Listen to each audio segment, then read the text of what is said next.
আচ্ছা, কেক কিন্তু আমাদের রেডি হয়ে গেছে। দেখুন একদম দোকানের মতন, আর কতটা স্পঞ্জি হয়েছে দেখুন।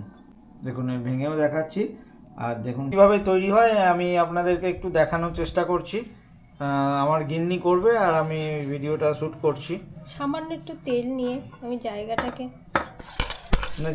একটু তেল লাগিয়ে, কেন সবার কাছে ব্রাশ থাকে না তাই আমি ব্রাশটা আর ইউজ করলাম না। একদম আমি দেশি হিসাবে কিভাবে আপনারা ঘরোয়া পদ্ধতিতে কেক, যেমন এটা কেকের মোল্ড আছে, এরকম একটা পাত্র আমার কাছে কেকের মোল্ড আছে। মাঝে মধ্যে কেক বানানো হয়। আপনাদের ঘরে যদি জায়গা না থাকে, পরিমাণ মানে যত বড় কেক বানাতে চান সেই হিসাবে আপনারা একটা জায়গা নিলেই হবে।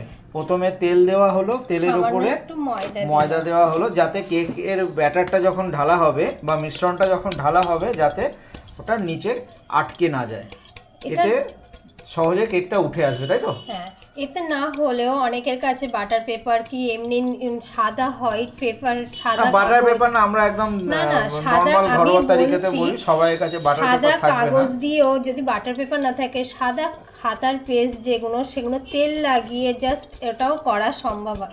কিন্তু ওটার থেকে আবার কাটপিট করে মাপ নিয়ে করার থেকে আমি ভাবি এটাই চলো, রান্নাঘরে রয়েছে যখন। আচ্ছা, এই পুরোটাতে এইভাবে করা হলো, ছেড়ে নিলাম, এটা রেডি করে জায়গাটা খুব সুন্দর একদম রেডি হয়ে গেছে। দেখে বোঝা যাচ্ছে তেলের ওপরে ময়দা একদম জড়িয়ে গেছে। এতে পেপার ইউজ করলাম না, পেপারে অল্টারনেটিভ আপনারা চাইলে পেপার ইউজ করতে পারেন। আচ্ছা, এখানে আমি একটু বলে দিতে চাই কেকের জন্য কী কী সামগ্রী নেওয়া হয়েছে। এখানে প্রথমে দুটো এগ রয়েছে, যারা নিরামিষ খান তারা এগটাকে স্কিপ করতে পারেন। আচ্ছা, এখানে কিছু টুটি ফ্রুটি নেওয়া হয়েছে, এটাও অপশনাল, আপনারা চাইলে ইউজ করতেও পারেন নাও করতে পারেন। আচ্ছা, প্রথমে পাত্রে ডিমটাকে ফাটিয়ে নেওয়া হচ্ছে। দুটো ডিম আমি ইউজ করেছি।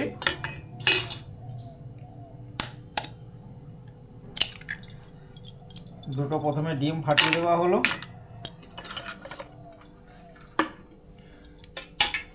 ডিমটাকে একটু ফেটিয়ে নিতে হবে, ততক্ষণ আমি বলে দিচ্ছি।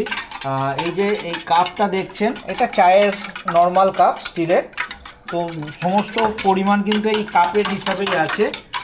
এইখানে বাটিতে এটা ময়দা আছে, 1 কাপের একটু বেশি আছে। আচ্ছা, 1 কাপ এখানে আছে, আর এখানে 1/2 কাপ মতন আছে, 1.5 কাপ মতন, এতটা লাগবে না, একটু বেশি নেওয়া হয়েছে। এখানে এটা রয়েছে চিনির গুঁড়ো। চিনির গুঁড়ো মার্কেটেও পাওয়া যায়, আপনারা চাইলে চিনি একটু টাইম লাগে, গোটা চিনিটাও দেওয়া যায়, তাই তো? আচ্ছা, প্রথমে এখানে ডিমটা ফেটিয়ে নিয়ে এর উপরে সামান্য করে আমি এর উপরে অল্প অল্প করে চিনির পাউডারটা, এটা আপনারা বাড়িতে চিনি মিক্সিতে গুঁড়ো করে নিতে পারেন। ছোট যে জারটা থাকে মিক্সির, ছোট জারটাতে গুঁড়ো করে নেওয়া যেতে পারে। এবার আস্তে আস্তে এই চিনিটাকে পুরো ডিমের মধ্যে মেলাতে হবে। যাদের কাছে মিক্সি নেই তারা এর মধ্যে দিতে পারে, কিন্তু একটু টাইম সাপেক্ষ, এরকম নাড়াতে হবে। আচ্ছা, এরকম এটাকে মেলাতে হবে। আপনারা যদি গোটা চিনি নেন, দানা চিনি নিলে তাহলে কি যতক্ষণ না মিলছে ততক্ষণ আপনাদের নাড়াতে হবে। আর মিক্সিতে গুঁড়িয়ে নিলে একটু সময়টা বাঁচবে, আর কিছু না। মার্কেটে এই ধরনের চিনি পাওয়াও যায়। আর এখানে কিছু আমি সব চিনিটা দিয়ে এইভাবে মেলানো হবে, মেলাতে থাকুক গিন্নি, ততক্ষণ আমি বলি। এখানে কিছু কাজু বাদাম কিশমিশ নিয়েছি, এটাও অপশনাল, আপনারা দিতেও পারেন নাও দিতে পারেন। মোরব্বা থাকে মার্কেটে, মোরব্বাও ইউজ করতে পারেন, আমার মোরব্বাটা আনা হয়নি। বেকিং সোডা মানে যেটা খাওয়ার সোডা, সেটাও আলাদা ডিব্বায় ঢালা হয়েছে। আর কিছু এখানে গুঁড়ো দুধ আছে, গুঁড়ো দুধ নিয়েছি। আর এই টুটি ফুটি এগুলো সব অপশনাল, দেখতে সুন্দর লাগবার জন্য।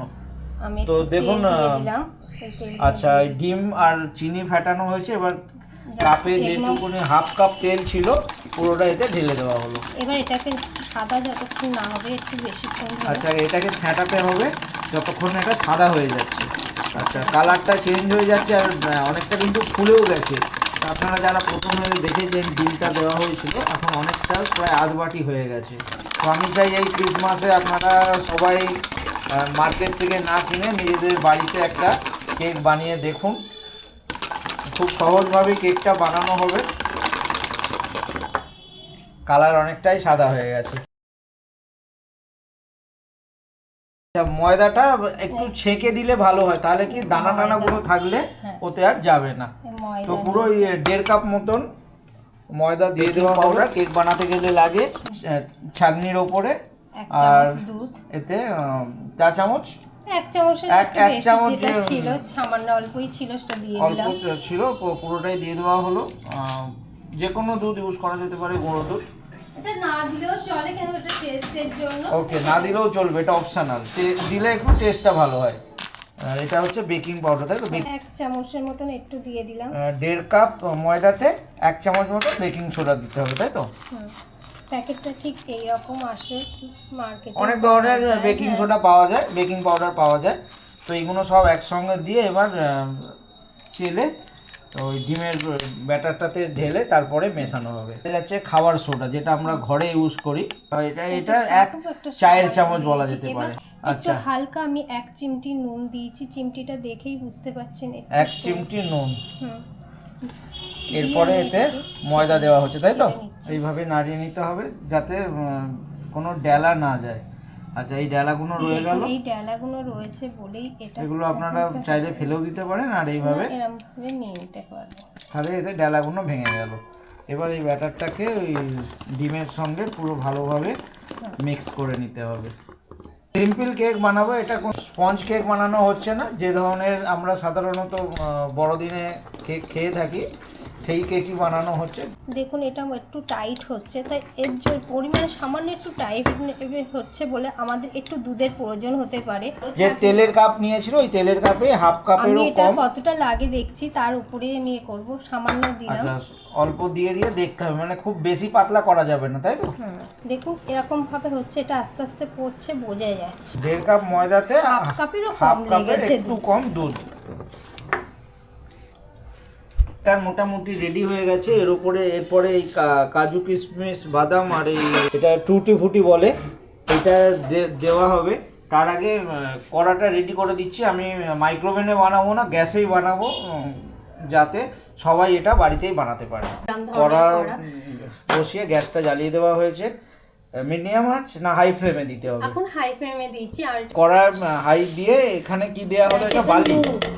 ও, এটা নুন। হ্যাঁ, এটা আমি নুন দিয়েছি, কিন্তু আমি এই নুনটা অনেক পুরনো। নুনটার কালার এরকম, অনেকে ভাবতে পারে এই নুনটা অনেক দিন ধরে ইউজ করা হচ্ছে বলে কালারটা হয়ে গেছে। এই নুনের জায়গায় বালিও ইউজ করা যেতে পারে। আচ্ছা, বালিও ইউজ করা যেতে পারে, বা আপনারা চাইলে যে বাজারে মোটা দানা নুনটা হয় সেই নুনটাও নিয়ে এসে ইউজ করা যেতে পারে। গ্যাসের ফ্লেম হাই রয়েছে, এবার এটাকে ঢেকে দেওয়া হবে যাতে এর ভেতরে গরমটা ভালোভাবে তৈরি হওয়া যায়।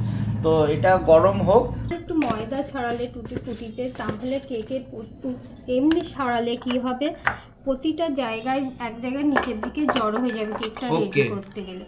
এবার এটা যদি আমরা একটু ময়দা দিয়ে, কাজু কিশমিশ টুটি ফুটি মোরব্বা এসব ইউজ করলে আপনারা একটু ময়দা মাখিয়ে ওটাকে শুকনো করে নেওয়া, যাতে চারিদিকে ছড়িয়ে ছিটিয়ে থাকে, এক জায়গায় জড়ো না হয়ে যায়।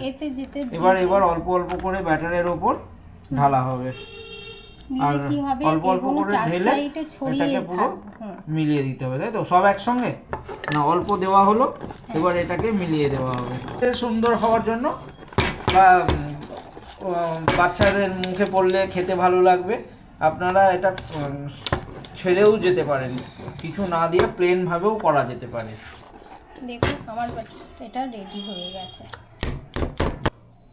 আচ্ছা, এবার এই কেকের পাত্রে ঢেলে দেওয়া হচ্ছে এইভাবে। দেখুন, ঠিক আপনাদের ব্যাটারটা এইভাবেই হতে হবে। ব্যাটারটা ঢালতে তিনবার এরকম করতে, যেহেতু টেবিলের উপর হাওয়া করছে, এটা ঢুকে নিতে হবে, হ্যাঁ। আচ্ছা, যাতে যে সমস্ত এয়ার আছে, হাওয়াগুলো থাকে সেগুলো বেরিয়ে যায়, তাই তো? ঠুকে নেওয়া হয়েছে। এবার উপর থেকে যে বেঁচে থাকা কাজু কিশমিশ বাদাম আর এই টুটি ফুটিগুলো ছড়িয়ে দেওয়া হচ্ছে যাতে দেখতে সুন্দর লাগে। দেখুন কি সুন্দর লাগছে। এবার কেকটা বানানোর পরে দেখতে হবে কেকটা কত সুন্দর হয়। উনুনের ওপরে একটা এইরকম ওই যে চাটু রাখার মতন দেওয়া হলো যাতে একটু উঁচু হয়ে যায়। এরপর এইটা রেখে ঢেকে দেওয়া হলো। কতক্ষণের জন্য ঢাকা হলো? এটা কমসে কম তোমার যত বড় কেক সেই হিসেবে জায়গা নেয়। এটা আমি দেখবো 25 মিনিট 20-25 মিনিট পরে 20-25 মিনিট পরে চেক করে দেখতে হবে, তাই তো? এই সময় কিন্তু গ্যাস একদম ফ্লেম একদম লো করে দিতে হবে। যেই ব্যাটারটা ভেতরে ঢোকানো হবে গ্যাসের ফ্লেম একদম স্লো। আমি দেখাতে পারছি কিনা জানি না, গ্যাসের ফ্লেম আমার একদম লো রয়েছে, রেগুলেটরের পজিশন দেখাচ্ছি একদম রেগুলেটর লোতে রয়েছে। একবার চেক করা হচ্ছে, একটু কিন্তু ফুলেছে, দেখুন কি সুন্দর দেখতে লাগছে। 25 থেকে 30 মিনিট হয়ে গেছে। এবার আমরা কেকটা আর একবার তুলে দেখব হয়েছে কিনা। এখানে দেখুন কেকটা খুব সুন্দর তৈরি হয়েছে। তবে অনেকে বলতে পারে যে আগে তো অন্য ঢাকনা ছিল, আগে আমাদের এই ঢাকনাটা ছিল। এই ঢাকনাটা একটু উঁচু, কারণ এই কেকটা ফুলে এই জায়গাতে লেগে গিয়েছিল, ঠিক আছে? সেটা আমি আপনাদের আর ভিডিওতে দেখালাম না। কেকটা অনেকটা ফুলেছে, ওই ঢাকনায় লেগে গিয়েছিল, ওই কারণে এইটা উঁচু জায়গাটা দেওয়া হয়েছিল। আর এবার কেকটা হয়েছে কিনা সেটা আমাদের একটু চেক করে দেখতে হবে একটা স্টিক দিয়ে। তো চেক করবার জন্য এই একটা আমি ছুরি নিয়েছি, ছুরিটা এইভাবে কেকের ভেতরে ঢুকিয়ে দিলাম, ঠিক আছে? একদম নিচে অবধি ঢুকিয়ে আমি টেনে তুলে নিলাম। আচ্ছা দেখুন ছুরির গায়ে কিছুই লেগে নেই, তার মানে আমার কেকটা একদম রেডি হয়ে গেছে। যদি এর গায়ে লেগে থাকতো তার মানে আপনাদেরকে আরও 5-7 মিনিট বা যতক্ষণ না আপনার কেক ওই জায়গাটা পরিষ্কার উঠে আসে ততক্ষণ চেক করতে হতো। তো কেকটা এখন গরম রয়েছে, গ্যাস বন্ধ করে দিলাম। আর এবার আপনাদেরকে কেটে দেখাবো যে কেকটা কেমন তৈরি হয়েছে। আচ্ছা কেক কিন্তু আমাদের রেডি হয়ে গেছে, এবার তুলে দেখাচ্ছি। কেক এখনো গরম রয়েছে, একটু ঠান্ডা হয়েছে, নাহলে হাত দেওয়া যাচ্ছিল না। দেখুন কেকের পিছন সাইডটা, আর দেখুন এই যে জায়গায় যেটায় একদম কিচ্ছু লেগেছিল না, দেখুন একদম একদম দোকানের কেকের মতনই কিন্তু হয়েছে। গিন্নিকে বলবো একটু কেকটা একটু কেটে দেখাও।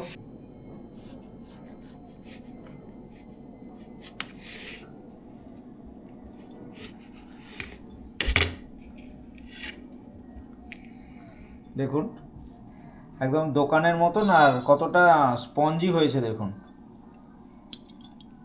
দেখুন ভেঙেও দেখাচ্ছি, আর দেখুন ভেতরটা কীরকম। বাচ্চাদের জন্য বানালে বাচ্চারা খুব খুশি হবে, আর একবার বানিয়ে দেখুন। আমি চাই যে এই বড়দিনে আপনারা দোকান থেকে না কিনে বাড়িতে বানান, খুব সহজ পদ্ধতিতে একদম কম খরচে আপনারা কেক বানিয়ে নিতে পারবেন।